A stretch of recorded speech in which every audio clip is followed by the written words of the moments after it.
Welcome back dear students. अब हम जा रहे हैं लास्ट टॉपिक ऑफ कैपेसिटर्स और यही लास्ट टॉपिक ऑफ इलेक्ट्रोस्टैटिक्स भी होने वाला है।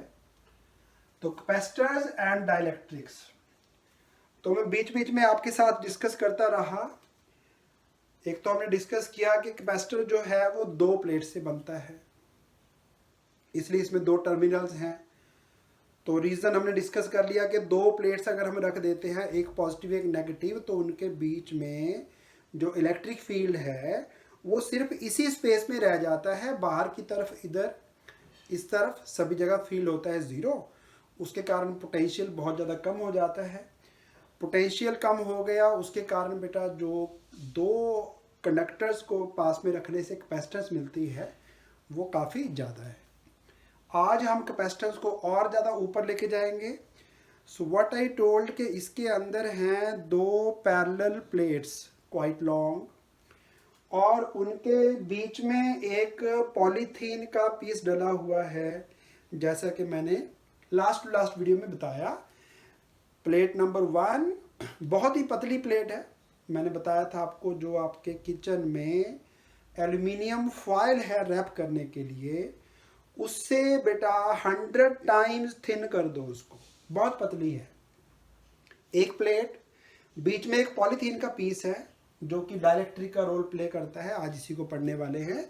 उसके ऊपर नेक्स्ट प्लेट। तो फिर इनको जब हम फोल्ड कर देते हैं, और फोल्ड करने के बाद ऐसे दोनों प्लेट्स और ये डाइलेक्ट्रिक, वो हमने इसके अंदर बस पैक कर देना है और बन गया कैपेसिटर। तो इतना ही, इसके अंदर और कुछ नहीं है। दो मेटल के प्लेट हैं बहुत ही पतले, और बीच में उनके एक डाइलेक्ट्रिक है। चलिए तो बात करते हैं कि डाइलेक्ट्रिक क्यों डाला, क्या इफेक्ट उसका होता है। तो एक बार दोबारा कैपेसिटर का स्ट्रक्चर फिर से देखते हैं। एक प्लेट को हमने पॉजिटिव चार्ज दिया था, आपकी मर्जी है, बैटरी के प्लस से जोड़ लो, इसको बैटरी के माइनस से जोड़ लो, इस पर नेगेटिव चार्ज आ गया। तो एक प्लेट पॉजिटिव है एक नेगेटिव है, तो शुरू से पढ़ते आ रहे हैं कूलम्स लॉ, पॉजिटिव नेगेटिव आपस में क्या करेंगे, एक दूसरे को अट्रैक्ट। तो ये प्लेट्स एक दूसरे को अट्रैक्ट करती हैं, यानी कि एक दूसरे की तरफ जाना चाहती हैं। तो कहीं ऐसा ना हो जाए कि जो मैंने आपको वीडियो में करके दिखाया कि इसको हमने चार्ज किया,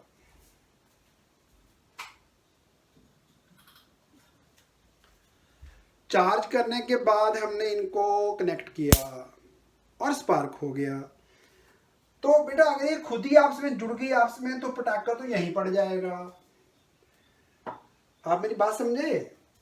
अगर ये प्लेट्स अट्रैक्ट कर रही हैं, एक दूसरे के पास आके जुड़ गई आपस में, तो अंदर स्पार्क हो जाएगा इसके। तो हमें यहाँ पे बीच में कोई ऐसा मटेरियल चाहिए जो कि इंसुलेटर हो, यानी कि दोनों प्लेट्स को आपस में जुड़ने से रोके। फिर जब हम टीवी अपना लेके आते हैं पैक करके, या कोई भी इलेक्ट्रॉनिक आइटम, मोबाइल लेके आते हैं, तो ये तो नहीं कि मोबाइल मोबाइल मोबाइल जो है वो ट्रक में फेंक दिए ऐसे ही और बाद में जाके उतार लिए। तो मोबाइल को डब्बे में एक अंदर पूरा प्रॉपर पैकिंग बना होता है कि ये मोबाइल हिले ना। तो वो जो डिब्बा है वो उसको स्टेबिलिटी प्रोवाइड करता है। शूज़ की दुकान पे जाते हैं, वो जो शूज़ जब ओरिजिनली पैक होके आए थे कंपनी से, तो वो डब्बे में पैक हुए आए थे ना। अंडों को जब हमने पैक करना है तो उनको स्टेबिलिटी प्रोवाइड करने के लिए, ताकि उन पर ज़्यादा लोड ना पड़ जाए, तो बीच में एग ट्रे यूज़ करते हैं ना। उसी तरह से कैपेसिटर को स्टेबिलिटी देता है जो बीच में ये इंसुलेटर डाला हमने। तो डाइलेक्ट्रिक की जो बात चल रही है, इसी को डाइलेक्ट्रिक कहेंगे हम। तो डाइलेक्ट्रिक का रोल क्या है? रोल ऑफ डाइलेक्ट्रिक, पहला काम, it makes capacitor more stable. बेटा बात समझ में आ गई? ये पूरा पैक होके अच्छी तरह से, प्लेट्स जो है वो लूज नहीं होंगी, पूरी टाइट होंगी, बीच में डाइलेक्ट्रिक होगा। तो इसको अगर मैं हिलाऊं, कोई आवाज तो नहीं आ रही ना आपको? ठीक है ना? इसके अंदर कुछ लूज मटेरियल पड़ा है, एक लिक्विड है, आवाज आई, राइट। इसके अंदर से आवाज नहीं आ रही क्योंकि प्लेट्स डाइलेक्ट्रिक वो पूरी तरह आपस में पैक्ड है, स्टेबल है। दूसरा काम, डाइलेक्ट्रिक जो है वो दोनों प्लेट्स को इंसुलेट करता है, यानी कि जुड़ने से रोकता है, स्पार्क होने से रोकता है।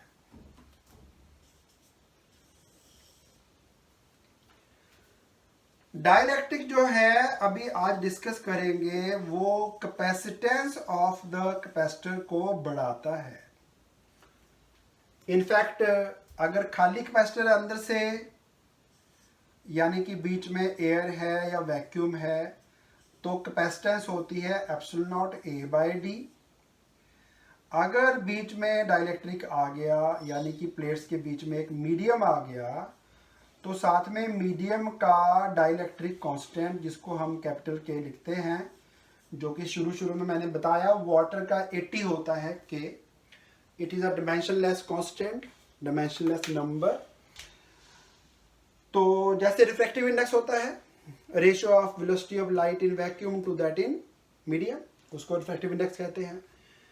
परमिटिविटी ऑफ वैक्यूम, ऊपर न्यूमरेटर में परमिटिविटी ऑफ मीडियम, इस रेशियो को बोलते हैं डाइलेक्ट्रिक कांस्टेंट। कूलम्स लॉ में पढ़ा था हमने शुरू में कि अगर मीडियम है तो फिर इनटू के और करना है एप्सिलॉन नॉट के साथ। और आखिरी पॉइंट, 4 रीजन है डाइलेक्ट्रिक यूज करने के। स्टेबिलिटी प्रोवाइड करता है, दोनों प्लेट्स को इंसुलेट करता है, उनको स्पार्क नहीं होने देता, कैपेसिटेंस बढ़ती है, और लास्ट पॉइंट जो है वो है ब्रेकडाउन इंक्रीज होता है। ब्रेकडाउन वोल्टेज बढ़ता है। देखो सोचने की बात यह है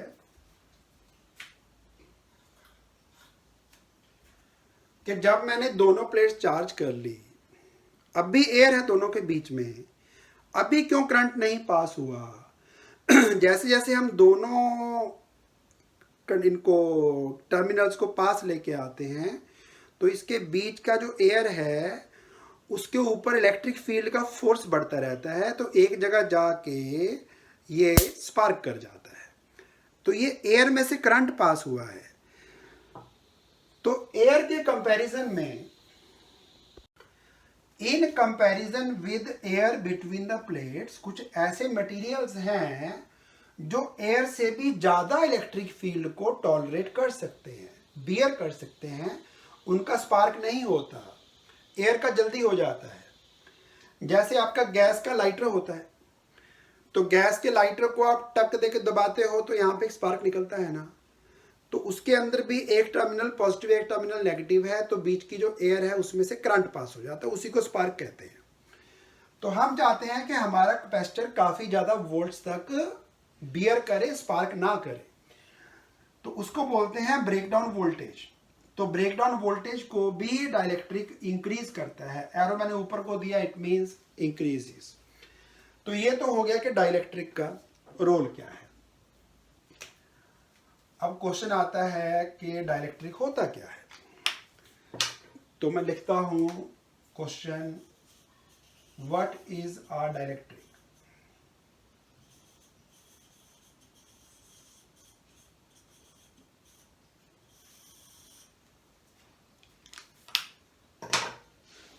चलिए, तो डाइलेक्ट्रिक का काम क्या है, कैसे बिहेव करता है। पहली बात, मेरा डाइलेक्ट्रिक एक इंसुलेटर है। मैंने बोला पॉलीथीन का पीस, कई बार बीच में पेपर रखा होता है, उसको पेपर कैपेसिटर कहते हैं। कई बार बीच में पॉलीएस्टर का पीस रखा होता है दो प्लेट्स के बीच में, तो बोलेंगे polyester capacitor, and so on. तो ये एक इंसुलेटर है। अब कहने की बात बेटा ये है कि वुड भी इंसुलेटर होता है, would is also an insulator. तो क्या हम वुड को एज डाइलेक्ट्रिक यूज कर सकते हैं? Answer certainly no. डाइलेक्ट्रिक्स में इंसुलेटर के होने के साथ साथ एक और खासियत होती है, वो क्या है? अगर हम एक डाइलेक्ट्रिक को, थोड़ा सा पुराने पाप दोबारा धोने पड़ेंगे, अगर अपने पास ऐसे दो प्लेट्स हों, पॉजिटिव एंड नेगेटिव कैपेसिटर की प्लेट्स, तो हमने लिखा था कि इसके अंदर जो इलेक्ट्रिक फील्ड का स्ट्रेंथ है वो इनकी चार्ज डेंसिटी सिग्मा, जो कि चार्ज अपॉन एरिया होता है। एक का इलेक्ट्रिक फील्ड तो होता है एक शीट का sigma bye 2 epsilon not, but यहाँ पे प्लस का फील्ड अवे, नेगेटिव का टूवर्ड्स, तो ऐसे जब दो फील्ड ऐड होंगे तो जो बाय 2 था इंटू 2 करेंगे, 2 से 2 कैंसिल, तो ये इलेक्ट्रिक फील्ड था जो यहाँ पे एग्जिस्ट कर रहा था, negative plate to positive plate. इसको अभी मैं ई नॉट लिख देता हूँ क्योंकि आगे मुझे एक और फील्ड लिखना है अभी। अब डाइलेक्ट्रिक क्या करता है, देखो जरा ध्यान से। अगर तो होता यहाँ पे एक कंडक्टर, कंडक्टर का हमने डिस्कस किया था बिहेवियर, अदरवाइज डाउट है वीडियो में कि कंडक्टर इलेक्ट्रिक फील्ड में कैसे बिहेव करते हैं, तो इधर आपके सामने एक लिंक आ रहा है, उसको क्लिक करिए, वहाँ से behaviour of conductors in electric field निकल आएगा। जिन्होंने नहीं किया वहाँ पे जाके देख सकते हैं, बाद में देखना, बाद में देखिए। अगर ये कंडक्टर होता, कंडक्टर के पास होते हैं बहुत सारे इलेक्ट्रॉन्स, तो ये पॉजिटिव जो है इलेक्ट्रॉन को इधर इधर इधर खींचेगा, तो यहाँ पे नेगेटिव नेगेटिव नेगेटिव आ जाएगा। जितना मर्जी लाते रहो, आपकी मर्जी है। और जहां से ये इलेक्ट्रॉन्स आए वहां पे प्लस प्लस प्लस आ जाएगा। इनको हम बोलते हैं इंड्यूस्ड चार्जेस। इंड्यूस मतलब अंदर से पैदा कर देना। अगर हम श्याम को बोलेंगे कि रवि जो है वो आपकी मम्मी के बारे में कुछ गलत बोल रहे थे,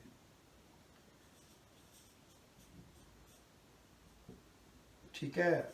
अभिषेक ने बोला श्याम को कि रवि आपकी मम्मी के बारे में कुछ गलत बोल रहा था, तो आपने श्याम के अंदर फीलिंग इंड्यूस कर दी, उसके अंदर से पैदा कर दी कि अब वो जाके अपने आप पंगे लेगा रवि के साथ। तो कुछ अंदर से ही क्रिएट कर देना, उसको बोलते हैं इंड्यूस। इंड्यूस वर्ड वहीं से बना। ये चार्जेस हमने नहीं दिए, ये अंदर की बात है। आप समझते हैं अंदर की बात बेटा? अंदर की बात मतलब जो कुछ हुआ अंदर से हुआ, हमने कुछ नहीं दिया, इसको कोई चार्ज नहीं दिया। सिर्फ क्या हुआ कि इसके जो चार्जेस हैं वो कुछ डिस्प्लेस हो गए, नेगेटिव इधर आ गया, पॉजिटिव उधर चला गया, उसके कारण इसके ऊपर चार्जेस डेवलप हो गए। उसके लिए वर्ड यूज करना है इंड्यूस हो गए। चलिए, चार्जेस इंड्यूस हुए। इलेक्ट्रिक फील्ड जो है फिर इन चार्जेस का भी होगा, जो कि पॉजिटिव टू नेगेटिव बनेगा। उसको अभी मैं ई इंड्यूस्ड लिख देता हूं। लेकिन कंडक्टर में क्या खासियत है, उसमें इलेक्ट्रॉन बहुत ज्यादा है।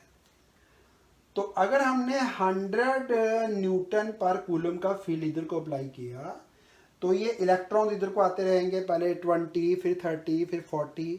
एक टाइम ऐसा आएगा कि यहाँ पे 100 न्यूटन पर कूलम का इलेक्ट्रिक फील्ड बन चुका होगा।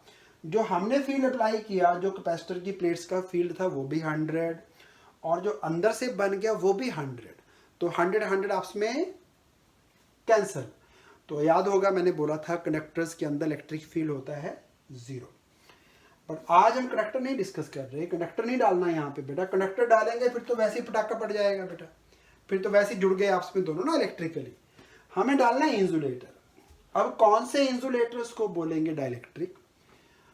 इंसुलेटर भी कुछ ऐसे ही बिहेव करता है, लेकिन इंसुलेटर के अंदर इलेक्ट्रॉन्स मूव नहीं कर सकते, इधर से जगह छोड़ के उधर नहीं जाएंगे, उधर वाले इधर नहीं आ सकते। हाँ, इंसुलेटर में एक चीज होती है कि इंसुलेटर में चार्जेस तो होते हैं ना, प्रोटॉन्स भी हैं, इलेक्ट्रॉन्स भी हैं उसके अंदर, वो जगह छोड़ के नहीं जा सकते। पर ऐसा करते हैं ना, अपने पास एक इलेक्ट्रॉन है जो कि यहाँ पे है। जब मैं इलेक्ट्रिक फील्ड अप्लाई करूंगा इधर को, तो जैसे यहाँ पे फील्ड इधर को अप्लाई हुआ तो इलेक्ट्रॉन इधर को आ गए। तो ये तो हो सकता है कि ये वाला नेगेटिव इधर की बजाय इधर शिफ्ट हो जाए, ऐसे तो हो सकता है। तो इलेक्ट्रॉन्स का बहुत बड़ा ट्रांसफर तो नहीं होगा, लेकिन वो एटम के विदिन अपना जो उनका इलेक्ट्रॉन का so called probability of existence है वो पहले ज़्यादा इधर थी। तो जब मैंने फील्ड अप्लाई किया तो वो नेगेटिव वाले चार्जेस इधर को इकट्ठे हो गए। सो कुछ ऐसा होगा, रब करना पड़ेगा थोड़ा सा। एक मैं छोटा सा पिक्चराइजेशन आपको दे देता हूँ, बाकी ये बातें तो बेटा बहुत बड़े लेवल की हैं, यानी बहुत ज़्यादा एटम के साथ ऐसा होगा। तो इलेक्ट्रिक फील्ड क्या करेगा, नेगेटिव चार्ज को इधर को खींचेगा और पॉजिटिव को उधर को पुश करेगा।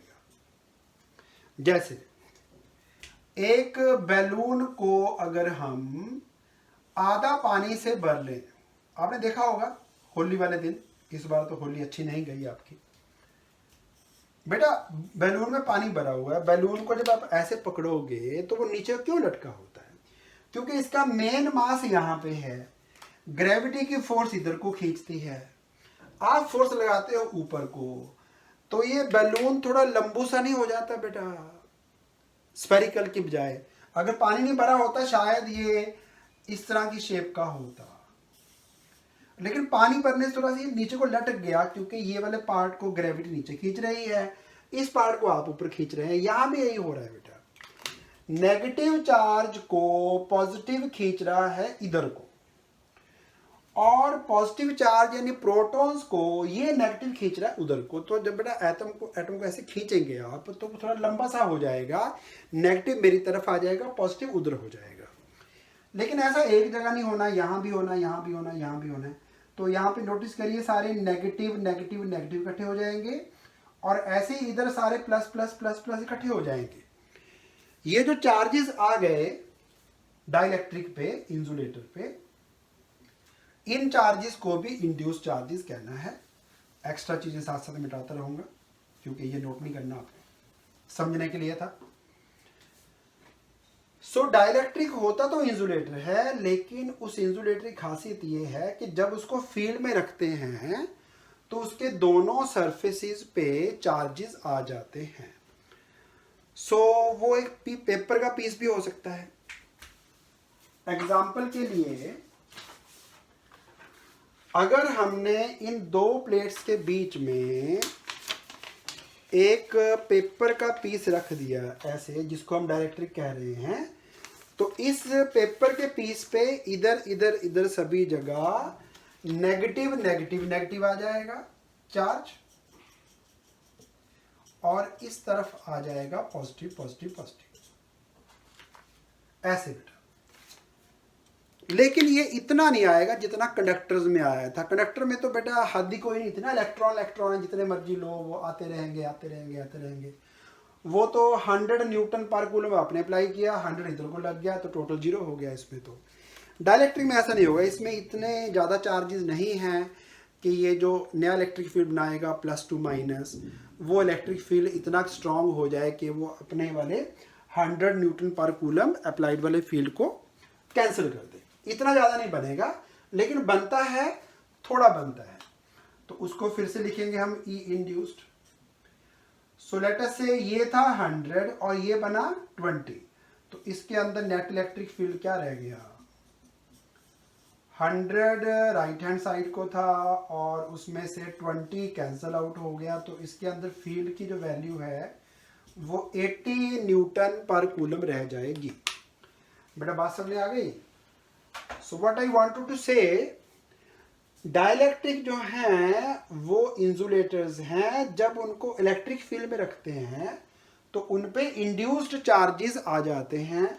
इंड्यूस्ड चार्जेस का आना जो फिनोमिनन है उसको पोलराइजेशन कहते हैं, नाम याद रहेगा।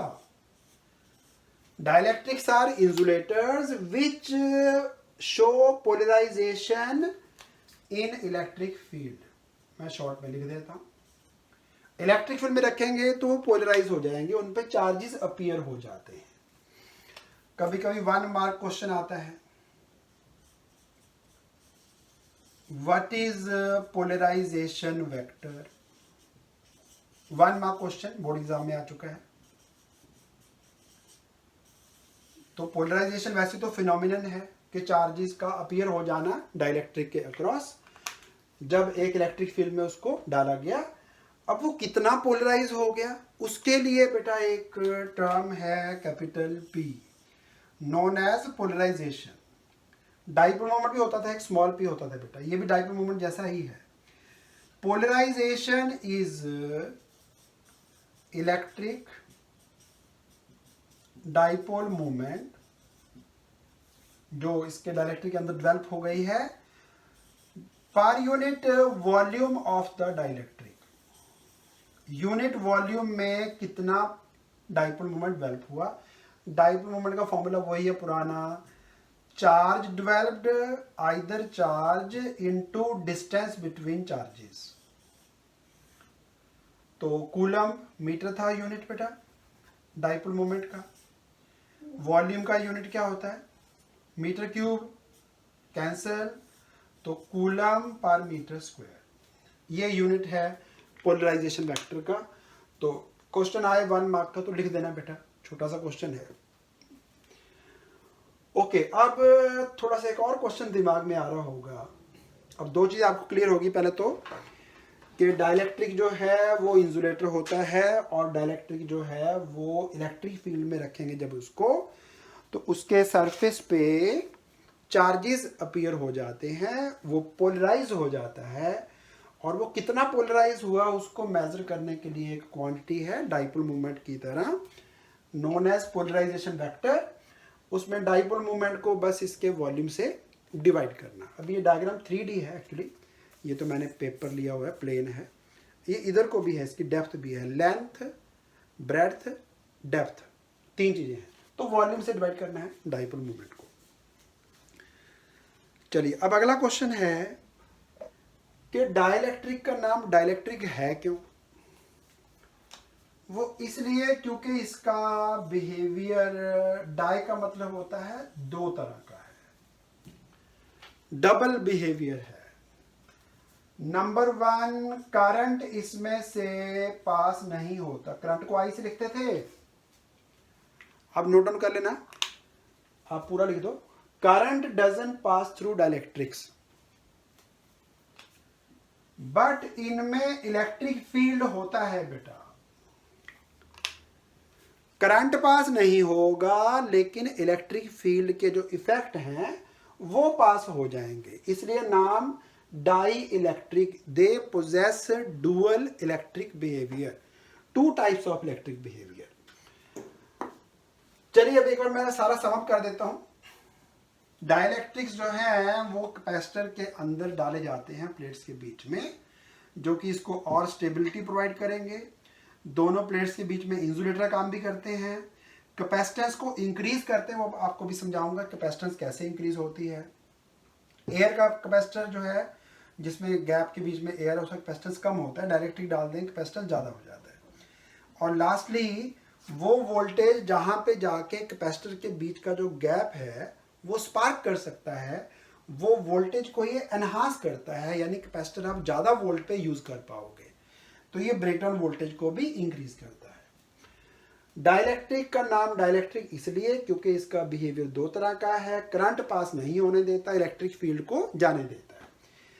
हमने किया ना कि अगर कूलम्स लॉ में एक चार्ज इधर पड़ा है एक इधर पड़ा है, बीच में पेपर आ जाए तब भी फोर्स लगता है लेकिन कम लगता है। तो इलेक्ट्रिकल इफेक्ट्स इसके थ्रू क्रॉस कर सकते हैं, करंट ही क्रॉस करेगा। और डाइलेक्ट्रिक अब होता क्या है, it is an insulator which gets polarized when placed in electric field. अब कितना पोलराइज हुआ उसका measurement is done in terms of polarization vector. वो होता है equal to dipole movement developed per unit volume of the sample. Volume is scalar quantity, dipole movement का direction होता है नेगेटिव टू पॉजिटिव, इसका डाइपोल मूवमेंट इधर को आएगा, तो इसका पोलराइजेशन वेक्टर भी नेगेटिव टू पॉजिटिव होगा। तो मैं यहां पे मार्क कर देता हूं वेक्टर P। चलिए अब डाइलेक्ट्रिक जो है वो करता क्या है, कैपेसिटर के अंदर आके वो करता सिर्फ ये है कि वो अपना एक नया इलेक्ट्रिक फील्ड बना लेता है अप्लाइड फील्ड के अगेंस्ट। तो बेटा अगर फील्ड यहाँ पे कम हो गया, रिड्यूस हो गया, तो दोनों प्लेट्स के बीच में अभी हम डिस्कस करेंगे आगे, पोटेंशियल डिफरेंस भी डिक्रीज हो जाएगा। अब कैपेसिटेंस होता था C equal to Q by V, मैंने यहीं से शुरू किया था टॉपिक ये। तो बेटा अगर दो प्लेट्स के बीच में इलेक्ट्रिक फील्ड की स्ट्रेंथ कम हो गई, पहले 100 थी अब 80 रह गई, कोई और होगा उसको 40 की स्ट्रेंथ क्रिएट कर देगा यहाँ पे इंड्यूस्ड की, तो 60 रह जाएगी। वो डिपेंड करेगा कि हर एक का डाइलेक्ट्रिक कांस्टेंट, याद है आपको डाइलेक्ट्रिक कांस्टेंट कितना है? डाइलेक्ट्रिक कांस्टेंट वैसे तो K equal to permittivity of medium by permittivity of vacuum होता है।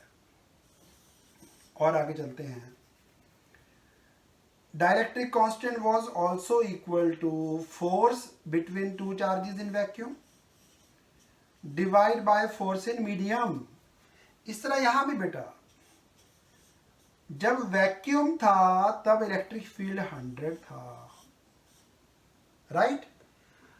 अब जब डाइलेक्ट्रिक अंदर आ गया तो जो इलेक्ट्रिक फील्ड है वो 80 रह गया। Field in vacuum by field in medium, इस रेशो को निकालेंगे तो आ जाएगा dielectric constant of this material, यानी कि इलेक्ट्रिक फील्ड जो अब नया बना इनसाइड द डाइलेक्ट्रिक, उसको ओरिजिनल फील्ड E0 से डिवाइड कर दोगे, इस रेशो को भी K कहते हैं। तो ये तीन फॉर्मूले हैं डाइलेक्ट्रिक कांस्टेंट के। इसी को हमने बिगिनिंग में एप्सिलॉन आर भी लिखा था, रिलेटिव परमिटिविटी, कुछ भी लिखिए दोनों ठीक है, K लिखो एप्सिलॉन आर लिखो। Permittivity of medium to that of vacuum, यहाँ पे उल्टा हो जाता है, force in vacuum by force in medium, या फिर इलेक्ट्रिक फील्ड उल्टा लिख दिया, सॉरी बेटा ठीक करना पड़ेगा, E in vacuum upon E in medium. नया फील्ड जो बन गया ना 80 नीचे आया, वैक्यूम वाला फील्ड 100 ऊपर आया, तो वैक्यूम वाली फोर्स या वैक्यूम वाला electric field divide by medium वाला फोर्स और मीडियम इलेक्ट्रिक फील्ड, दोनों तरह से लिखा जा सकता है। सो अब एक बार इसको नोट डाउन कर लीजिए सारे को, पहले इधर से शुरू करेंगे, ये वाला पार्ट इसके नीचे फिट कर देना, जगह नहीं थी मैंने यहाँ लिख दिया, ये जो बॉक्स के अंदर है इसको नीचे लिखना। चलिए एक बार नोट डाउन करिए, फिर मैं रब करने वाला हूँ। इसके बाद हम देखते हैं कि डाइलेक्ट्रिक जो है वो कैपेसिटेंस को बढ़ाता कैसे है, कितना कैपेसिटेंस आएगा एंड सो ऑन। 3 मार्क्स का क्वेश्चन आता है बेटा बोर्ड एग्जाम में, अगला जो टेस्ट आने वाला है आपका उसमें भी आएगा। क्वेश्चन है derive an expression for capacitance of a parallel plate capacitor with dielectric slab between the plates. दोनों प्लेट्स के बीच में एक डाइलेक्ट्रिक स्लैब है, लेकिन क्या लिखा, T is less than D। दोनों प्लेट्स के बीच में डिस्टेंस इज D, लेकिन जो स्लैब का थिकनेस है T वो D से कम है। मीन्स कि जब इसके अंदर हम डाइलेक्ट्रिक स्लैब डालेंगे कैपेसिटर के अंदर, तो कुछ जगह ऐसी होगी जो अभी भी खाली पड़ी है जहां पे एयर है। तो distance between the plates is D and thickness of the slab is T, ऐसे है। ये जगह खाली है, ये भी खाली है, और ये जगह डाइलेक्ट्रिक से भरी हुई है। ये दोनों लाइंस पैरेलल है बेटा, बी केयरफुल, लग रहा है शायद यहाँ पे गैप ज़्यादा होगा, ऐसा नहीं है, टेढ़ी नहीं है, सीधी रखनी है आपने। टेढ़ी वाला क्वेश्चन में कराऊंगा एक बाद में, कि अगर डाइलेक्ट्रिक जो है वो एक ट्रायंगुलर वेज की फॉर्म में हो तो फिर उस केस में जो कैपेसिटेंस है वो कितनी आएगी, वो क्वेश्चन आता है जेईई मेंस में, वो बाद में अलग से डिस्कस होगा। अभी हमें एक डाइलेक्ट्रिक डालना है जिसका थिकनेस है टी थिकनेस, वो D से कम है। चलिए फॉर्मूला वही रहेगा पुराना, C निकालने के लिए हमें charge stored is to potential difference. बड़ा सिंगल कंडक्टर होता है तो पोटेंशियल, क्योंकि चार्ज को इन्फिनिटी से 1 कूलम को लाना है, हर जगह आपको वर्क वर्क वर्क करते आना होता है। लेकिन कैपेसिटर में क्या है, जब दो प्लेट से एक प्लस एक माइनस लग जाती है तो इसके बाहर यहाँ पे हर जगह इलेक्ट्रिक फील्ड जीरो होता है। फील्ड जीरो होगा तो बेटा यहाँ पे कोई वर्क ही नहीं होना। तो वर्क आपको करना है सिर्फ इतनी जगह में, और इतनी जगह में वर्क किया तो आप वर्क कर रहे हैं from plate 1 to plate 2, point A to point B. Work done in shifting 1 coulomb charge from one plate to another या 1 पॉइंट टू नेक्स्ट, उसको बोलते हैं पोटेंशियल डिफरेंस। तो हमें एक पोटेंशियल डिफरेंस चाहिए और एक चार्ज चाहिए। चार्ज का तरीका वही पुराना है। सिग्मा अगर चार्ज डेंसिटी है, area of plates is A each, तो charge stored on the capacitor is given as sigma into A. Reason sigma होता ही charge contained per unit area है। तो पहला स्टेप आ गया कि चार्ज निकालना था, चार्ज निकाल लिया हमने। अगला काम है अब निकालना है कि पोटेंशियल डिफरेंस कितना है। 1 कूलम चार्ज को एक प्लेट से दूसरी प्लेट तक ले जाना हो, कितना वर्क करना पड़ेगा। चलिए डायग्राम सही कर देते हैं, थोड़ी गलती हो गई थी पहले। ये ऐसा करेक्ट पिक्चराइजेशन है। यहां पे इलेक्ट्रिक फील्ड का स्ट्रेंथ होगा सिग्मा बाय एप्सिलॉन नॉट। जैसे पहले था ई नॉट लिख लेते हैं इसको। यहां भी वो इलेक्ट्रिक फील्ड मिलेगा सिग्मा बाय एप्सिलॉन नॉट।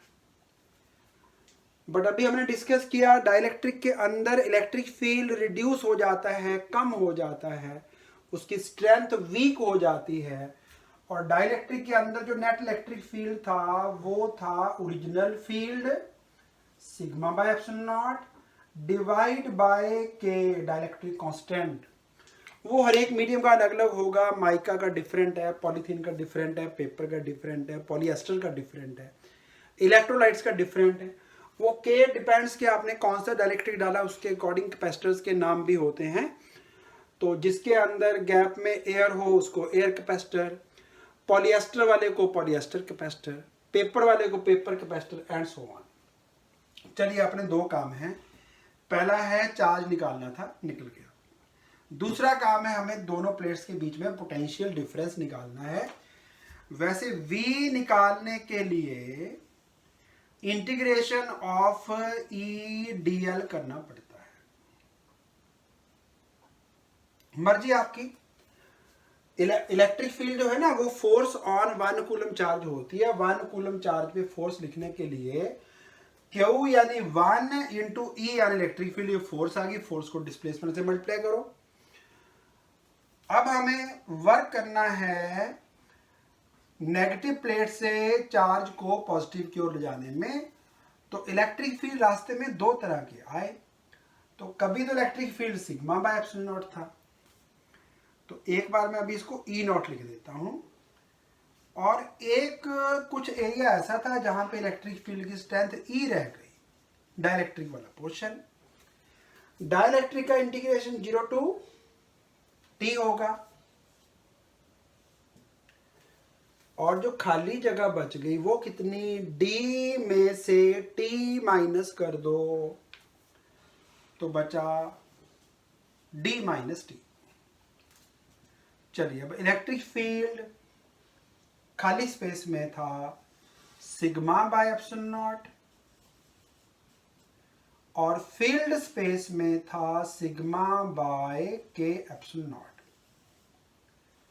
बाकी जैसा आप जानते हैं इंटीग्रेशन मतलब बार बार बताया होता है एडिशन।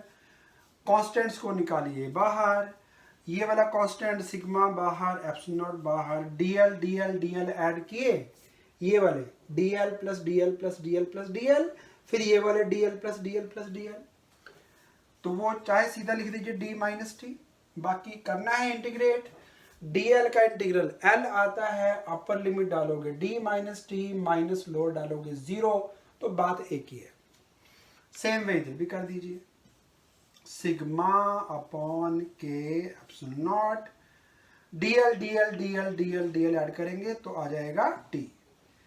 क्या कॉमन निकाला जा सकता है, sigma sigma common, epsilon not common, what is left inside D minus T यहां से बचा और इधर बचा टी अपॉन के। बेटा ध्यान रखना के भी है यहाँ पे। चलिए बस बेटा v भी निकल आया इक्वेशन नंबर 2। इक्वेशन नंबर 1 में चार्ज आ गया, चार्ज और वोल्टेज का पोटेंशियल डिफरेंस का वैल्यू पुट कर दीजिए, बस आंसर आ जाएगा। सो इक्वेशन 1 से C इक्वल टू क्यू यानी sigma A divide by sigma by epsilon not, एक ब्रैकेट है d माइनस टी ये वाला पार्ट और ये वाला पार्ट आया अपना t by K. Sigma sigma पहले की तरह कैंसल, बस यही आंसर है बेटा। That means C equal to epsilon nought ऊपर चला गया बेटा ये वाला into A divide by D minus T plus T by K. यही से मैं एक स्टेप और लिख देता हूं जो कि आगे आपको ऑब्जेक्टिव में यूजफुल होगा, जगह है अपने पास थोड़ी सी। अगर कहीं यहां पे दो डायरेक्ट्रिक्स होते K1 K2 यानी एयर नहीं है, एक मीडियम का डायरेक्ट्रिक कांस्टेंट K1 है, दूसरे का K2 है। एक की थिकनेस है T1, दूसरे की थिकनेस है T2। फिर भी यही फॉर्मूला यूज करना है। देखो एप्सिलॉन नॉट ए अपॉन, यहां ध्यान से देखो क्या किया, T बाय के लिखा हुआ है तो बेटा इसका आ जाएगा T1 बाय K1 और इसका भी क्या आएगा T2 by K2। T1 by K1 जैसे ये लिखा है प्लस T2 बाय K2 जैसे ये लिखा हुआ है। ये क्यों आया, इसको हमने D में से T छोड़ दिया तो बाकी का जो बचा वो T2 बचा बेटा, जैसे यहाँ पे T2 है। नंबर 2 डिवाइड बाय K लिखा हुआ है तो एयर का K आपको बताया हुआ पहले से, एयर का डायरेक्ट्रिक कांस्टेंट 1। बहुत अच्छे बेटा, कुछ को याद है। वो सीधी सी बात है, मैंने बोला था permittivity of medium divide by permittivity of vacuum, but vacuum की परमिटिविटी और एयर की परमिटिविटी तो सेम ही होती है। तो यहाँ पे एयर की परमिटिविटी जो है वैक्यूम के बराबर है, दोनों को कैंसिल किया तो आंसर क्या आया 1। तो यहाँ पे D माइनस टी बाय 1 लिखा हुआ था, लेकिन 1 लिखो ना लिखो क्या फर्क पड़ता है। चलो स्टेप्स फिर से बताता हूँ एक बार फिर से क्या क्या किया हमने। कैपेसिटर निकालनी थी, अगर एक डाइलेक्ट्रिक स्लैब पैरेलल प्लेट के अंदर डाली हुई है लेकिन उसका थिकनेस प्लेट्स के डिस्टेंस से कम है, उस केस में क्या कैपेसिटेंस आएगा। तो यहाँ पे इलेक्ट्रिक फील्ड दो तरह का हो गया, खाली जगह में वही पुराना सिग्मा बाय एप्सिलॉन नॉट, और जो डायरेक्ट के अंदर आ गया वो सिग्मा बाय के एप्सिलॉन नॉट। नीचे के लगाना है, बस एक्स्ट्रा के लगेगा। इसके बाद सी निकालने का फॉर्मूला था क्यू बाय वी, पहले भी हमने ऐसे किया पैरेलल प्लेट कैपेसिटर में। क्यू निकालने के लिए चार्ज डेंसिटी होती है चार्ज अपॉन एरिया, प्लेट्स का एरिया है ए ईच, सिग्मा इंटू ए करेंगे तो चार्ज टोटल आ जाएगा। अब निकालना है हमने वी यानी दोनों प्लेट्स के बीच का पोटेंशियल डिफरेंस। तो हमें 1 कूलम चार्ज को नेगेटिव प्लेट से उठा के पॉजिटिव पे लेके जाना है, कितना वर्क करना पड़ेगा। तो फोर्स ऑन 1 कूलम चार्ज को इलेक्ट्रिक फील्ड कहते हैं। तो electric field into displacement is equal to work done, उसको करो इंटीग्रेट। लेकिन यहाँ पे इलेक्ट्रिक फील्ड दो तरह के हो गए, खाली जगह में सिग्मा बाय एप्सिलॉन नॉट, डायरेक्ट्रिक वाली जगह में नीचे के आ गया। तो हमें इंटीग्रेशन दो तरह से कैरी आउट करनी पड़ेगी। बड़ी हुई जगह का 0 टू t अलग करेंगे और खाली स्पेस का 0 टू d माइनस टी अलग करेंगे। बाकी इंटीग्रेशन में कोई पंगा है ही नहीं, कांस्टेंट निकले बाहर, dl ऐड करेंगे, टोटल लेंथ आ जानी है। सिग्मा बाय एप्सिलॉन नॉट को बाहर निकालो और Q को V से डिवाइड कर दो, बेटा आंसर निकल आएगा। ये शॉर्टकट याद कर लेना, जब क्वेश्चंस जो हैं वो ऑब्जेक्टिव वाले आएंगे। आजकल MCQ टाइप क्वेश्चन जो हैं वो बोर्ड एग्जाम में भी आने शुरू हो गए हैं, तो ऐसा क्वेश्चन बोर्ड एग्जाम में भी हो सकता है। तो फिर से करिए पॉज एंड नोट डाउन, फिर थोड़ा सा इसको और एनहांस करते हैं इस नॉलेज को, क्वेश्चन देखते हैं कैसे कैसे आते हैं इस टॉपिक पे। तो एक बार नोट डाउन कर लीजिए पहले, फिर मैं अब करने जा रहा हूँ। एमसीक्यू क्वेश्चन सॉल्व करने के लिए इस तरह वाली कंडीशन को कि जो इलेक्ट्रिक फील्ड है वो पॉजिटिव प्लेट से नेगेटिव की ओर जब आएगा तो पहले वो फर्स्ट डायरेक्टली क्रॉस करेगा, फिर सेकंड को करेगा, फिर थर्ड को करेगा। इस तरह के कॉम्बिनेशन को बोलेंगे डाइलेक्ट्रिक्स इन सीरीज। इधर से बेटा पॉजिटिव चार्ज से नेगेटिव की ओर आएगा इलेक्ट्रिक फील्ड, तो कुछ फील्ड इसमें से क्रॉस कर जाएगा, कुछ इसमें से क्रॉस कर जाएगा। इस तरह के कॉम्बिनेशन को बोलते हैं पैरेलल कॉम्बिनेशन ऑफ डाइलेक्ट्रिक्स। तो सीरीज का फॉर्मूला मैंने आपको बता दिया, epsilon nought A by T1 by K1 plus T2 by K2 plus T3 by K3।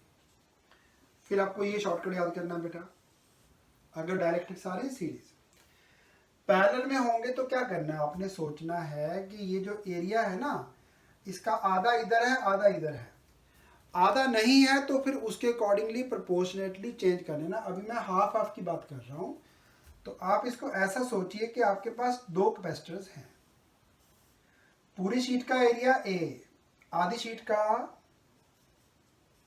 A/2, इधर भी A/2।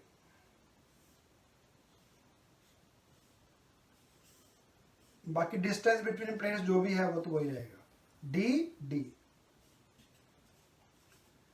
सो आप जानते हैं कैपेसिटेंस अगर लगे हों पैरेलल में तो उनका रिजल्टेंट निकालने के लिए सिंपली उनको प्लस करते हैं। तो K1 वाली साइड का कैपेसिटेंस हो जाएगा epsilon not area A/2 epsilon not A/D into K करना पड़ता है। जब डायरेक्ट्रिक्स से पूरा भर देते हैं हम इस जगह को, पूरा फिल कर देंगे तो इनटू K1। इसको भी ऐड कर लीजिए, ये आएगा K2 epsilon not A upon 2D। क्या कॉमन, ऐसे लिखना ठीक रहेगा। इसको यूं भी लिख सकते हैं, ध्यान से देखो, या फिर ऐसा कहिए कि ये जो डाइलेक्ट्रिक का कॉम्बिनेशन है वो एक ऐसे सिंगल डाइलेक्ट्रिक की तरह बिहेव करता है K डैश की तरह, जिसका वैल्यू है K1 प्लस K2/2। क्योंकि अगर कैपेसिटर अंदर से खाली हो बेटा, फिर कैपेसिटेंस लिखते हैं हम एप्सिलॉन नॉट A/D। पूरा भरा हुआ हो अंदर से तो हम लिखते हैं कैपेसिटेंस को K times epsilon not A/D।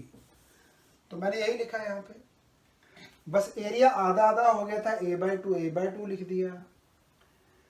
इसके बाद अगर मुझे इसी फॉर्म में लेके आना है इसको, तो K1 प्लस K2/2 को हटा के K डैश लिखना पड़ेगा। तो ये दोनों डाइलेक्ट्रिक्स मिलके ऐसे बिहेव करते हैं जैसे कि एक सिंगल स्लैब रखी हो जिसका डाइलेक्ट्रिक कांस्टेंट हो K1 प्लस K2/2।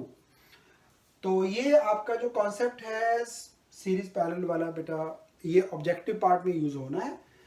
सब्जेक्टिव में भी एक बार क्वेश्चन आया, क्वेश्चन आपको दिखाता हूं, नोट्स मैंने आपको सेंड कर दिए हैं। बाकी जैसे ही आप सेंटर ज्वाइन करेंगे बुकलेट आपको मिल जाएगी।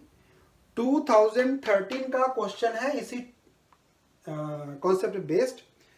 तो 2013 का क्वेश्चन बेटा देखिए जरा, मैंने पास कर दिया है, पढ़ा जाना चाहिए आराम से। एक कैपेसिटर कॉम्बिनेशन ये दिया हुआ है जिसमें दो डाइलेक्ट्रिक हैं, और एक ये कैपेसिटर है जिसमें ये पूरी की पूरी प्लेट सेम एरिया की है लेकिन डाइलेक्ट्रिक एक ही डाला। इसका कांस्टेंट है K, इनका है K1 K2। क्वेश्चन है अगर इन दोनों का कैपेसिटेंस सेम है, इस पूरे का और इसका अकेले कैपेसिटर का सेम है, तो K1 K2 और K का रिलेशन निकालिए क्या है। उसका आंसर एग्जैक्टली यही आंसर है जो हमने किया। तो ये क्वेश्चन आप ट्राई करना अपने आप। ईयर आपको नजर आ गया होगा कौन सा है, 2013 का क्वेश्चन है। तो इस क्वेश्चन को सॉल्व करके आप सोल्यूशन मुझे व्हाट्सएप पे सेंड करेंगे। चलिए अब छोटा सा पॉइंट एक और रह गया डिस्कस होना, उस पर चैप्टर फिर हम क्लोज करेंगे। कंसेप्चुअल क्वेश्चंस आपने अपने आप एक बार पढ़ के लिख के मुझे आपने व्हाट्सएप करने हैं, गूगल क्लासरूम पे डाल देना, वो आपका असाइनमेंट होगा। क्वेश्चंस जो कंसेप्चुअल है उनके आपने आंसर्स लिखे हुए हैं पहले ही नोट्स में, बस वो आंसर्स कॉपी पेस्ट मारने एक बार विद कन्फर्म्स के आपने लिख लिए हैं। इसके बाद फिर हम टेस्ट रखेंगे इसका, वो क्लासरूम पे अनाउंस होगा कि किस दिन होने वाला है। चलिए अब एक छोटा सा कॉन्सेप्ट और है, वो है कि अगर हमें एक कैपेसिटर को बैटरी से कनेक्टेड रखा, बैटरी से लगा दिया लेकिन बैटरी से खोला नहीं। बैटरी का काम है एक कांस्टेंट पोटेंशियल डिफरेंस प्रोवाइड करना। तो जो कैपेसिटर बैटरी से कनेक्टेड है, उसके बाद आपने इसमें कोई पंगा लिया, इसको खोल दिया आपने, प्लेट्स का डिस्टेंस बढ़ा दिया, बीच में डायरेक्ट्रिक डाल दिया, कुछ भी किया आपने, अगर ये कैपेसिटर कनेक्टेड टू बैटरी है, इन दैट केस दोनों प्लेट्स के बीच में पोटेंशियल डिफरेंस कांस्टेंट रहेगा। सो कैपेसिटर कनेक्टेड होगा तो क्या कांस्टेंट रहेगा, पोटेंशियल डिफरेंस, ठीक है। लेकिन अगर मैंने इस कैपेसिटर को प्लग इन करके चार्ज कर लिया और इसको हटा लिया सिस्टम से, बैटरी से, तो ये हो गया कैपेसिटर अब आइसोलेटेड। आइसोलेटेड सिस्टम का क्या कंजर्व्ड होता है, बोलो बेटा बोलो बोलो। फॉर एन आइसोलेटेड सिस्टम, इस चैप्टर में हमने पहला पॉइंट यही पढ़ा है, बोलो। हाँ जी, चार्ज इज कंजर्व्ड, बहुत अच्छे। तो अगर हमने कैपेसिटर को चार्ज करके हटा लिया तो चार्ज कांस्टेंट, अगर इसको लगा के ही रखा, खोला नहीं बैटरी से, तो पोटेंशियल डिफरेंस या V का वैल्यू कांस्टेंट रहेगा। बेटा दोनों बातें याद हो जाएंगी।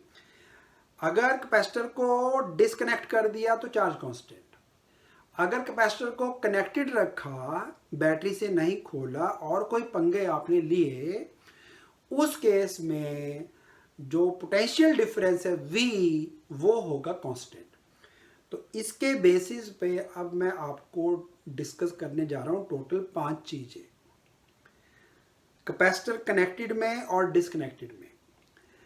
एक तो हम बात करेंगे कि चार्ज स्टोर्ड को क्या होगा, एक हम देखेंगे कि पोटेंशियल डिफरेंस को क्या होगा, एक हम देखेंगे इलेक्ट्रिकल एनर्जी को क्या होगा, एक हम देखेंगे कैपेसिटेंस इंक्रीज होगी कि डिक्रीज होगी, और दोनों प्लेट्स के बीच में जो इलेक्ट्रिक फील्ड का स्ट्रेंथ है उसको क्या होगा। तो मुझे 5 चीजें डिस्कस करनी है। वेरी इंपॉर्टेंट क्वेश्चन, ये क्वेश्चन अलग अलग तरह से कई बार आ चुका है, 3 मार्क्स का आता है पूरा। तो क्वेश्चन मैं आपको दूंगा जो करने वाला है होमवर्क। चलिए ऊपर हम लिख देते हैं, when a dielectric is inserted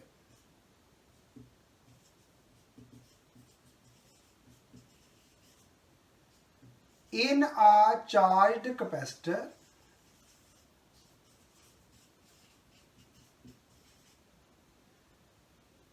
अब कैपेसिटर पे 2 कंडीशन हो सकती हैं, या तो कैपेसिटर होगा चार्ज होने के बाद डिस्कनेक्टेड, या फिर चार्ज होने के बाद भी उसको बैटरी से हटाया नहीं, कनेक्टेड। दोनों केस में अलग अलग आंसर आएंगे। मुझे डिस्कस करना है नंबर 1, कैपेसिटेंस को क्या होगा। वेरी ऑब्वियस, डायरेक्ट्रिक डालने से कैपेसिटेंस तो बढ़ेगा ही बढ़ेगा, पक्का ही है।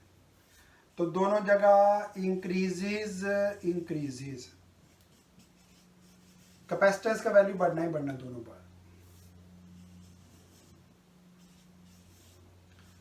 5 चीजें डिस्कस करनी है हमने बेटा टोटल। कैपेसिटेंस दोनों में इंक्रीज होगा। चार्ज का वैल्यू डिसकनेक्टेड में मैंने बताया कि कैपेसिटर हो जाएगा आइसोलेटेड सिस्टम का charge is conserved, charge change नहीं होना बेटा। उधर अभी लिख के लिखता हूं, समझाता हूं कि क्यों होगा। इसके बाद आती है बारी फिर पोटेंशियल डिफरेंस की, वोल्टेज भी कह सकते हैं। कनेक्टेड में बैटरी का काम है कांस्टेंट वोल्टेज मेंटेन करना, तो वोल्टेज इसमें रहेगी कांस्टेंट, इसमें चार्ज कांस्टेंट, इसमें वोल्टेज कांस्टेंट। चलिए अब बात करते हैं कि चार्ज स्टोर को क्या होगा। बेटा Q equal to C into V होता है। V का वैल्यू यहां पे कांस्टेंट है, V इज कांस्टेंट, और जो C है वो क्या हो गया, इंक्रीज। तो बेटा V उतना ही रखा, कैपेसिटेंस बढ़ गया तो चार्ज स्टोर इंक्रीज हो जाएगा। कितने टाइम्स हो जाएगा, अगर कैपेसिटेंस K टाइम्स बढ़ती है, C की जगह आप KC लिखते हो, तो जो चार्ज स्टोर है वो भी K टाइम्स हो जाएगा। इधर आइए बेटा जी, पोटेंशियल डिफरेंस। V का फॉर्मूला था Q बाय C, याद आ गया आपको, Q बाय C। बेटा चार्ज कंजर्व्ड है, कोई चेंज नहीं आया। C का वैल्यू इंक्रीज हो गया, यहां पे बन जाएगा K इंटू C। तो बेटा नया जो वोल्टेज है ना V डैश, वो पुराना वोल्टेज अपॉन K हो जाएगा, यहां पे K आएगा साथ में एक, तो पोटेंशियल डिफरेंस डिक्रीजेस, इधर नो चेंज। होप समझ आ गया होगा। V का फॉर्मूला था Q by C, Q change नहीं हुआ, कैपेसिटेंस बढ़ गया, डिनोमिनेटर इंक्रीज हुआ, तो आंसर अपना डिक्रीज हो गया। 3 पॉइंट्स कवर हो गए। अब इलेक्ट्रिक फील्ड, इलेक्ट्रिक फील्ड का यूनिट होता था वोल्ट पर मीटर, यानी V divide by distance between the plates. बेटा यहां पे V को क्या हुआ, डिक्रीज 1/k टाइम्स, और डिस्टेंस बिटवीन द प्लेट्स छेड़ा नहीं हमने, हम तो डायरेक्ट डाला सिर्फ, इसको चेंज नहीं किया। V का वैल्यू 1/k टाइम्स हो गया, तो इलेक्ट्रिक फील्ड भी V की जगह V बाय K लिखोगे, D को D लिखोगे, तो पुराना इलेक्ट्रिक फील्ड बाय K आ जाएगा। इधर बेटा ना तो पोटेंशियल डिफरेंस चेंज हुआ, V constant, distance between plates भी कांस्टेंट, तो बेटा इलेक्ट्रिक फील्ड भी सेम रहेगा, नो चेंज, उतना ही आएगा जितना पहले था। अब लास्ट है एनर्जी। एनर्जी के हमने बेटा 3 फॉर्मूले लिखे थे, half CV square, Q square by 2C, और एक था हाफ Q इंटू V। अब इनमें से कौन सा सही फिट होगा वो अपने क्या देखना है। जो चीज कांस्टेंट है, यहां पे क्या कांस्टेंट था, चार्ज, चार्ज वाला फॉर्मूला उठाओ। चार्ज वोल्टेज इकट्ठे वाला नहीं लेना, ये तंग करेगा आपको बेटा। चार्ज कांस्टेंट है, चार्ज वाला फॉर्मूला उठा लो, वोल्टेज कांस्टेंट है तो वोल्टेज वाला यूज कर लो। तो energy equal to Q square, Q तो पुराना ही जितना पहले था, बाय 2C। C का वैल्यू ज्यादा हो गया, डिनोमिनेटर बढ़ गया, तो एनर्जी जो है वो पुरानी एनर्जी बाय K हो जाएगी, यानी कि डिक्रीज हो जाएगी। बेटा C डैश की जगह K इंटू C आएगा ना, कैपेसिटेंस K टाइम्स हो जाती है। अगर हम जो अभी पीछे फॉर्मूला ड्राइव किया, वो फॉर्मूला था कि अगर प्लेट्स के बीच में डाइलेक्ट्रिक को पूरा पूरा फिल नहीं किया, अगर प्लेट्स के बीच की जो जगह है वो डाइलेक्ट्रिक ने पूरी तरह फिल कर दी ऐसे, उस केस में कैपेसिटेंस होता है K times epsilon A by D। हाँ कुछ खाली है, कुछ भरा हुआ है, फिर वो D minus T plus T by K वाला फॉर्मूला लगाना पड़ता है जो हमने डेरिवेशन में निकाला। अभी सिर्फ क्या फॉर्मूला है कि दोनों प्लेट्स के बीच में खाली जगह थी, अंदर डाइलेक्ट्रिक डाल दिया तो नया कैपेसिटेंस के टाइम्स हो गया। ओके, सो कैपेसिटेंस बिकम्स के टाइम्स, डिनोमिनेटर में के आएगा तो पोटेंशियल एनर्जी स्टोर्ड डिक्रीज हो जाएगी। इधर आ जाइए बेटा, इधर क्या कांस्टेंट, वोल्टेज। वोल्टेज वाला formula half C V square है, वी चेंज नहीं हुआ, के का वैल्यू सॉरी सी का वैल्यू हो गया के टाइम्स सी, हाफ इंटू के इंटू सी, ये नया के नया सी है। तो हाफ सी वी स्क्वायर पुरानी एनर्जी थी तो नई एनर्जी के टाइम्स पुरानी एनर्जी होगी, यानी जो एनर्जी स्टोर्ड है वो इंक्रीज हो जाएगी। तो 2017 में आपके पास एक क्वेश्चन है, बुकलेट खोलिए अपनी, बुकलेट नहीं होगी तो पीडीएफ फाइल होगी आपके पास। एक ये क्वेश्चन है डायग्राम वाला बना हुआ है। इसमें क्या किया कि पहले इसको स्विच को ऑन कर दिया, हाँ जी स्विच ऑन किया, बैटरी से दोनों को चार्जिंग मिल गई, इसको भी इसको भी। इसके बाद हमने स्विच को खोल दिया, खोलने के बाद क्या हुआ, ये वाला कैपेसिटर रहा कनेक्टेड टू बैटरी, ये कैपेसिटर हो गया डिस्कनेक्टेड फ्रॉम बैटरी, और दोनों के बीच में डाला डाइलेक्ट्रिक डाइलेक्ट्रिक। तो इस पे कंडीशन लगेगी कनेक्टेड वाली, कनेक्टेड में वी सेम, ये हो गया डिस्कनेक्टेड, इसमें चार्ज सेम, दोनों में डाला डाइलेक्ट्रिक। आगे कुछ लिखा हुआ है वो अपने आप पढ़ के मुझे आंसर लिख के आप सेंड करेंगे। ये क्वेश्चन वाली शीट मैं गूगल क्लासरूम पे भेज रहा हूँ, तो आपने आंसर लिख के गूगल क्लासरूम पे ही अपलोड करना है इसका। सो इसके पीछे जो इश्यूज हैं वो यही वाले हैं बेटा। दोबारा फिर बता रहा हूँ, सारा कुछ फिर से देख लीजिए। जब एक कैपेसिटर के अंदर प्लेट्स के बीच में डाइलेक्ट्रिक डालोगे तो कैपेसिटेंस के टाइम्स हो जाएगी। डिस्कनेक्टेड कैपेसिटर का होता है चार्ज कांस्टेंट, कनेक्टेड का होता है वोल्टेज कांस्टेंट। कैपेसिटेंस बढ़नी है, चाहे कनेक्टेड हो चाहे डिस्कनेक्टेड हो, वो तो के टाइम्स हो जाएगी। आपको बताया था कैपेसिटेंस डिपेंड करती है सिर्फ ज्योमेट्रिकल कंडीशंस पे, अंदर क्या भरा हुआ है, प्लेट्स का एरिया क्या है, मीडियम कौन सा है, बस कितने वोल्ट पे चार्ज किया उससे कोई लेना देना नहीं है। चलिए चार्ज कंजर्व्ड हो गया। इधर चार्ज के लिए Q equal to CV formula use करेंगे, सी बढ़ चुका है, वी नहीं बढ़ा, वी उतना ही है, तो सी बढ़ गया तो भी चार्ज इंक्रीज हो गया। Potential difference V equal to Q by C होता है, इसमें चार्ज कांस्टेंट था, C is in denominator, C बढ़ चुका है तो denominator increases, answer decreases. Electric field के दो यूनिट थे, न्यूटन पर कूलम, वोल्ट पर मीटर। तो दो प्लेट्स के बीच में वोल्ट कितने हैं, पोटेंशियल डिफरेंस। तो ऑब्वियस है अगर पोटेंशियल डिफरेंस कम हो चुका है, डिस्टेंस बिटवीन प्लेट्स उतना ही है, V का वैल्यू कम हो गया तो इलेक्ट्रिक फील्ड डिक्रीज हो जाएगा। यहाँ पे डिक्रीज का साइन दिखा देंगे आप, यहाँ लिख दीजिए डिक्रीजेस। इधर इलेक्ट्रिक फील्ड, क्योंकि दो प्लेट्स के बीच में वोल्टेज का वैल्यू नहीं चेंज हुआ, डिस्टेंस बिटवीन द प्लेट्स वो भी नहीं चेंज हुआ, तो यहाँ पे इलेक्ट्रिक पोटेंशियल डिफरेंस कांस्टेंट रहेगा। एनर्जी के तीन फॉर्मूले थे जिसमें चार्ज और वोल्टेज दोनों आते हैं, वो नहीं यूज करना क्योंकि इसमें उलझ जाएंगे, चार्ज भी बदल रहा है वोल्टेज बदल रहा है। तो आप यूज करेंगे ये दो, ये तब यूज करना है जब चार्ज कांस्टेंट है, और ये तब यूज करना है जब वोल्टेज कांस्टेंट है, उससे आंसर निकल आएगा। चलिए एक बार पॉज करके पहले नोट डाउन कर लीजिए।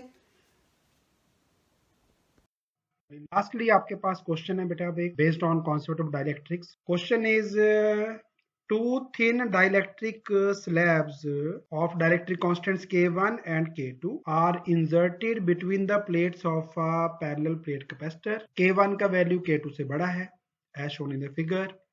ये PQ प्लेट्स हैं कैपेसिटर की, दो डाइलेक्ट्रिक डाले बीच में K1 and K2 dielectric constant वाले, K1 का वैल्यू बड़ा था K2 से। अब हमें बताना है कि जैसे जैसे P से Q की ओर जाएंगे, P से Q की ओर जाएंगे तो डिस्टेंस D के बढ़ने के साथ जो इलेक्ट्रिक फील्ड का स्ट्रेंथ है वो कैसे चेंज। तो अब हम क्या करेंगे, ये जो रीजन है दोनों प्लेट्स के बीच में वो 5 पार्ट्स में डिवाइड करना पड़ेगा। यहाँ पे खाली जगह है, no dielectric. Number 2 dielectric. Number 3 फिर खाली space. Number 4 another dielectric and number 5 खाली स्पेस। ओके, तो इसको हम 5 पार्ट्स में पहले डिवाइड कर लेते हैं और इनको पार्ट्स को हम ए बी सी डी ई नाम दे देते हैं, 5 पार्ट्स हैं। तो अगर मान लो यहाँ पे जो ये वैक्यूम वाला पोर्शन है या जो ओपन स्पेस है यहाँ पे अगर इलेक्ट्रिक फील्ड का स्ट्रेंथ लेट अस से इज 240, तो वो 240 यहाँ भी होगा रीजन ए में, रीजन सी में भी 240 होगा, और ये जो खाली रीजन है ई इसमें भी 240 होगा। अब K1 हमें दिया है लेसर और K2 दिया है ग्रेटर। तो एक काम करते हैं, हम K1 की वैल्यू अभी हम 8 मान लेते हैं समझने के लिए, और K2 की वैल्यू हम 12 ले लेते हैं। ये नंबर हमने ऐसे चूज कर लिए ताकि ये इजीली इससे कैंसिल भी हो जाए। तो अभी अभी हमने क्या सीखा कि जो इलेक्ट्रिक फील्ड ई नॉट था उसमें जब डाइलेक्ट्रिक डाल देते हैं तो इलेक्ट्रिक फील्ड की स्ट्रेंथ बाय के हो जाती है। तो ये वाला जो रीजन है बी, इसमें इलेक्ट्रिक फील्ड का स्ट्रेंथ 240 बाय के। तो के of reason this one K1, तो K1 के वैल्यू 8 था, तो 8 से डिवाइड कर दिया हमने, तो 8 से डिवाइड किया 30 न्यूटन पर कूलम का इलेक्ट्रिक फील्ड आ गया। रीजन डी में इलेक्ट्रिक फील्ड निकालना है तो हमें K2 से डिवाइड करना पड़ेगा। 240 इलेक्ट्रिक फील्ड था ओरिजिनल और डायरेक्ट्रिक आने से डिवाइड बाय K2, तो 12 से डिवाइड किया 30 न्यूटन पर कूलम इलेक्ट्रिक फील्ड आ गया। अब हमें तीनों जगह के इलेक्ट्रिक फील्ड पता है खाली स्पेस के, और ये दो जो फील्ड स्पेस है उनके भी इलेक्ट्रिक फील्ड पता लग गए। तो अब हम एक ग्राफ बना सकते हैं, इधर को इलेक्ट्रिक फील्ड इधर को डिस्टेंस। तो रीजन ए में, ये पहले मार्क कर ले सारे A B C D E, reason A में इलेक्ट्रिक फील्ड था हाईएस्ट 240, ये अपना 240 है, ये लेटर से 30 है और इसके नीचे 20 है। टू द स्केल नहीं है लेकिन समझाने के लिए ठीक है। चलिए ए रीजन में इलेक्ट्रिक फील्ड क्या था 240, तो ए रीजन पूरे में इलेक्ट्रिक फील्ड 240 था। बी में K1 वाला फील्ड यानी कि 30, तो हमने 30 पे लाइन मार्क कर दी, एक पूरे में 30 था। फिर रीजन सी में फिर से 240 हो गया क्योंकि ओपन स्पेस था, फिर से 240, और रीजन डी में आया 20, तो अगर ये 30 है तो 20 इसके नीचे आएगा, एंड लास्टली फिर से ओपन स्पेस आ गया 240 फिर से। और इनको हमने बस यहाँ पे ग्राफ में ना ज्वाइन किया हुआ इस तरह से, इतना ही फर्क है। अब देखो कि इस ग्राफ से इधर कौन सा ग्राफ मैच करता है। तो समझ गए होंगे कौन सा आंसर है। So option number 1 is correct answer. So that's all for today's lecture. Thank you for watching.